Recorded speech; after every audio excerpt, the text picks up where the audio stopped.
On his 27th birthday, Andrew Heaney produced what his manager called a masterpiece. 6 days later, Heaney churned out something that looked more like a knocked-over can of paint. Advertisement. It was a mess. The left-hander followed the first complete game of his career with something decidedly less complete Monday night in a 5-3 loss to the Seattle Mariners. He retired only 9 batters and none of the 5 he faced in the 4th inning. Heaney's 3-inning start was his shortest since September. Just looked like he missed some spots with his fastball, manager Mike Scioscia said. It didn't seem like he got settled into repeat pitches like he did his last start. The Angels arrived at Safeco Field after winning 7 of their previous 9 games, a successful stretch during which they gained nothing on the first-place Mariners, who had won 8 of 10. The hotter of the two teams showed itself at the expense of a pitcher who couldn't have started the game in a much more confident position. Angels remain hopeful. Injured Shohei Ohtani won't be lost for the season by Jeff Miller. June 11, 2018, 8:15 p.m. In his previous start, last week in Anaheim, Heaney pitched a one-hit shutout against the Kansas City Royals. Afterward, he talked about the thrill of shaking hands with his teammates on the field after the final out, saying, "I'll try to do it again." Then the Mariners stepped to the plate and, after only 4 batters, doubled the hit total Heaney had given up against the Royals. He eventually surrendered 2 home runs to Nelson Cruz and 1 to Ryan Healy, the Mariners connecting for more than 1,200 collective feet of carnage. "Giving up homers never wins you games," Heaney said. "Not like that. Not that early. Not that often." In 8 of his first 10 starts, Heaney gave up no home runs.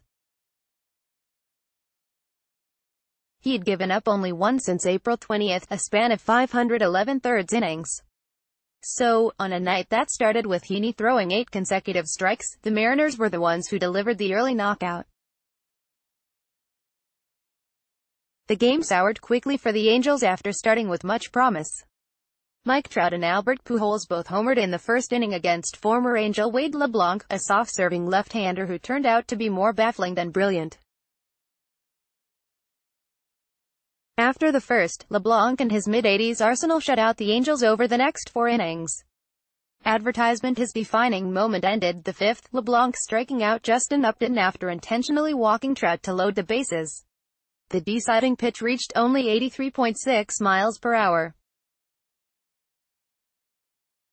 "He just kind of gives you a different look every pitch," Scioscia said. "He reminds me of the way Jamie Moyer used to pitch here." LeBlanc was with the Angels twice during the 2014 season, his tenure in Anaheim interrupted when he was claimed off waivers by the New York Yankees, for whom he pitched a single inning and gave up 2 runs. For the Angels, he appeared in 10 games, 3 starts, going 1-1 with a 3.45 ERA. Following LeBlanc's departure, the Angels had chances against the Seattle bullpen, but they failed to score after Luis Valbuena's one-out double in the 7th and after putting 2 runners on with 2 outs in the 8th. A day after stranding 8 runners in a loss at Minnesota, Trout did his part, delivering a second home run to lead off the 8th. This came after he fouled the ball off his shin in the 3rd, a development that had him undergoing X-rays following the game. The test revealed no fractures. "It's a bruise," Trout said. "It's baseball." He said he expected to play Tuesday, not surprising since the homer he hit off his hurting leg traveled an estimated 459 feet. "Missed a couple fastballs before that," Trout explained. "Didn't miss that one.